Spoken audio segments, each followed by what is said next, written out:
Y ya para terminar, aunque no es el foro y nunca me arriesgaría a querer hablar aquí de temas militares, ni mucho menos, ¿no? Pero sí es verdad que Italia es muy importante no solamente por sus recursos económicos, es muy importante porque desde mediados del siglo XVI da cobertura a lo que es ese llamado camino español, ¿no? A diferencia del llamado Spanish Road en Inglaterra, que era el camino que va por el Canal de la Mancha y que no se puede, de alguna manera, utilizar con la política isabelina a partir de los años 70 y 80, ni mucho menos, pues se utilizó este camino tan relevante a través de Nápoles, a través de Génova durante los primeros tiempos. Después se utilizaría, ese es el segundo camino, a partir de 1630, cuando ya no se puede pasar por Génova, entonces se va a bordear la zona de Múnich. Ese fue, yo creo que el itinerario del cardenal Infante en 1634, cuando se ha obstaculizado el paso de la Valtellina por la zona de los Alpes, que es el que da cobertura fundamentalmente, ¿no? Esa es la zona de los Alpes y este es el paso de la Valtellina. Hoy en día hay un sendero, les animo a quien tenga ganas, son 150 kilómetros, no es para hacerlo en un día, pero se llama el Sendero Valtellina, y va precisamente hasta el lago Como desde Grosio, ¿no? Y sigue el curso del río Ada, ¿no? Pues ese fue el curso que siguieron también más de 120.000 hombres en ese tiempo entre 1567 y 1659. Es verdad que también se bordeó la península para no hacer ese camino, pero lo hicieron muchos menos hombres. Por lo tanto, ese papel estratégico de la Lombardía convertirá a Milán en un auténtico cuartel general, del orden de 20-25.000 hombres, casi cuanto menos hombres había, ¿no? Es decir, seguro que mañana se aportarán datos porque fue tanto por armamento como por agrupación militar un lugar fundamental. Bueno, buenas tardes. Quería preguntaros si estáis ustedes observando un auge un poco el interés por lo que es el camino español, por tercios. Hay una maquinaria editorial, por así decirlo, con un montón de libros, está la revista de historia. Y yo simplemente quería transmitiros también una experiencia. Este verano estuve haciendo el camino de los tercios, precisamente por el Valle de la Valtellina. Entonces, si buscáis en internet el camino de los españoles por el Valle de la Valtellina, yo antes de hacer el viaje no encontré nada, por lo menos de principio a fin. Y yo lo hice, he hecho un pequeño reportaje de 20 capítulos que va desde Barcelona hasta Bormio.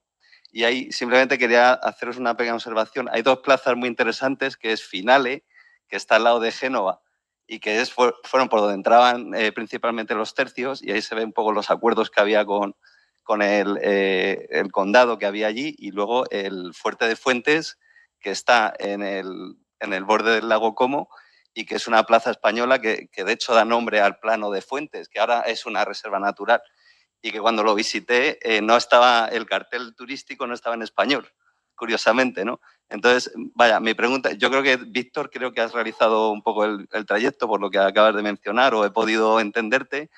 Entonces, conclusión, la pregunta es, ¿el camino de los españoles está, digamos, yendo más allá de lo que es un foro un poquito más acotado de gente interesada por la historia, sino de acceso al público en general? Y dentro de mi un poco periplo, que lo tengo en YouTube, lo que hacía mención es que el camino español era el precursor de Grand Tour, que fue el que dio nombre al turismo de masas, que se entiende hoy, ¿no? Pero es que antes que el Grand Tour, ya en la época moderna, por ahí transitaban durante casi 150 años los españoles, ¿no? Entonces, bueno, quizá a lo mejor salta el gran público, no lo sé si estamos en ese punto de acceder un poco al público de masas, ¿no? Pues y perdón por la chapa. Muchísimas gracias por la pregunta. Sobre el camino español, yo tengo tres concepciones distintas. Por un lado, la historiografía con Geoffrey Parker, que efectivamente nos definió perfectamente el camino español, las diferentes rutas, los lugares de paso, los soldados que pasaron. Bueno, pues nos definió muy bien logísticamente y que eso se han ampliado con muchísimos y nuevos estudios que son extraordinarios. Aquí hay algunos de los autores de ellos.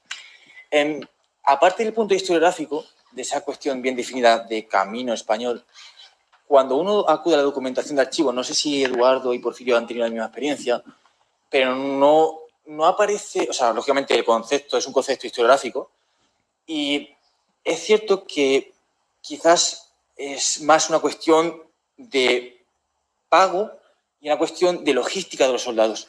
Es decir, no está tan plenamente tan definido como quizás establece Parker, sino que lógicamente pues, los soldados pasaban por donde efectivamente se establecía anteriormente, pero no había una ruta tan definida de decir, vamos a pasar por este sitio, o al menos con previo aviso de que se iba a iniciar una campaña. Lógicamente, en eso sí que estamos totalmente todos de acuerdo, en que la monarquía hispánica se preocupó muchísimo en establecer todo para la provisión. Pero desde el punto de vista del archivo, cuando vamos a tratar de reconstruir el camino español, lo que vemos son hojas de pago efectivamente de las compañías que se van realizando en diferentes territorios, entrega de víveres, entrega de vestidos de munición, de comida, de bebida, que se va entregando con ese tiempo. Y luego, aparte de esa cuestión historiográfica, esa cuestión de archivo, tenemos una cuestión de la divulgación histórica, que creo que se está haciendo un trabajo extraordinario. Hay asociaciones que están trabajando mucho por la recuperación del camino español, su difusión, para dar a conocer toda esa ruta. Pero, lógicamente, también falta todavía una labor que nos queda por hacer y que asumimos y que es un placer y un orgullo que personas como tú, bueno, pues se atrevan efectivamente a esa labor que es extraordinaria, porque cuando uno habla de los tercios, primero, a veces, lógicamente, no conocen ni siquiera qué son, pero es que ya cuando hablas del camino español, ni mucho menos. Y es una verdadera pena que esa proeza logística que se desarrolló durante tanto tiempo, pues no tenga ecos en la sociedad del día de hoy.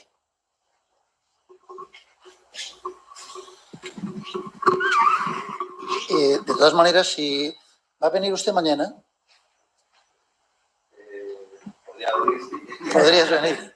Bueno, lo digo porque mañana entre los intervinientes estará don David Maffi, que hace poquito le publicaron un artículo, bueno, hicieron referencia a él, en un artículo en el ABC, en el que básicamente explica que a Flandes, a lo largo de todo este largo periodo, llegaron más soldados españoles por barco que por el camino español. Es decir, hay también un mito de que no se podía navegar por el Canal de la Mancha, y eso seguramente era cierto en determinados periodos históricos, en determinados momentos, ¿no?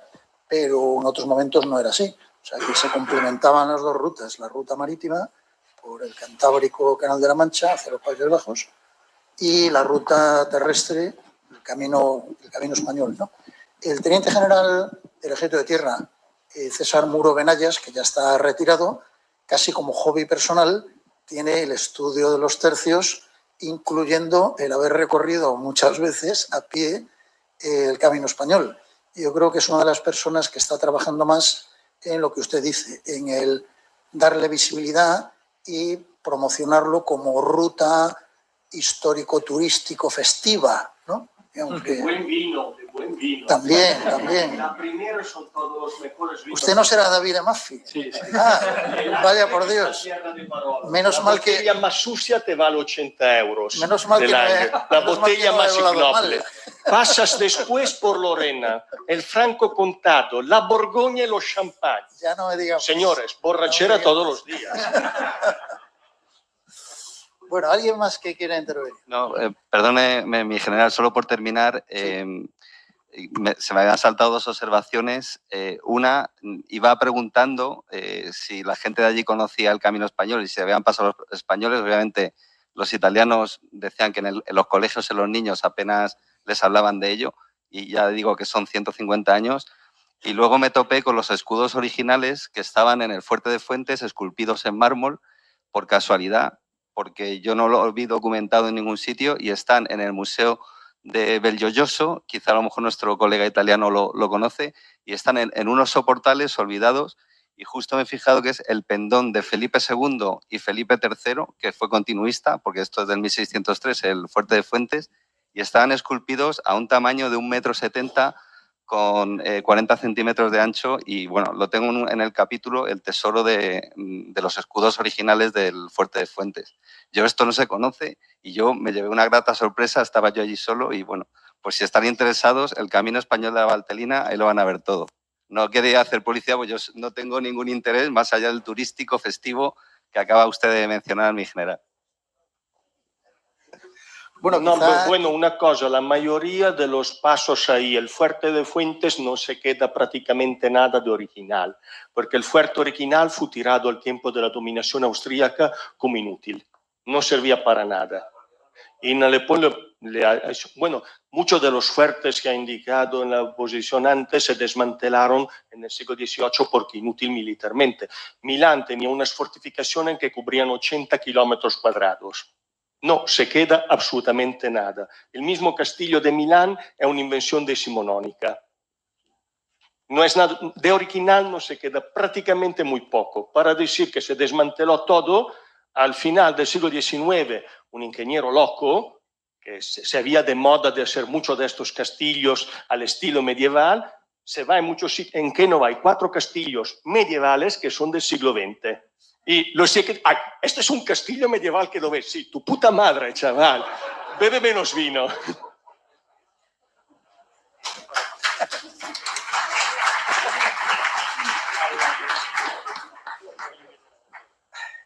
Bueno, quizá a los italianos podríamos venderles la idea de que el camino, igual que se llama Camino Español, quizá con más motivos se llama el Camino de los Italianos, porque como ven en las estadísticas de las fuerzas militares, la composición de los ejércitos de la monarquía tenía un componente español importante, pero que en el fondo siempre fue un poco minoritario en todos los teatros de operaciones, incluido en Flandes, donde había españoles, alemanes, valones, flamencos, italianos, suizos y, en definitiva, el contingente español solía ser el más apreciado por resolutivo, por su reputación o por su desempeño, pero no era ni mucho menos el mayoritario.